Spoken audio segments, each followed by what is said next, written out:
Before a deeper understanding of who God is, my view of Him was confined to a narrow and transactional function. I saw God through the dynamics of my worldly experiences. To me, He was a problem solver, where you just go to Him when you have problems, and He solves it in exchange for reverence or good works. He is never affectionate, and love is not part of His divine job description. Needing love, I searched for it through people, and since they are limited, I ended up exhausting them, and we exhausted each other.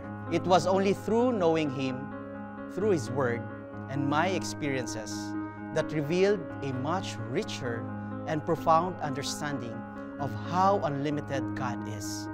I now view people not as a source, but sheep needing a shepherd, and I am glad to serve them because God has done the same to me. Now, I know that He is the only one who can provide the love that is inexhaustible, unlimited. Indeed, there are no limits to where God's faithfulness will take you.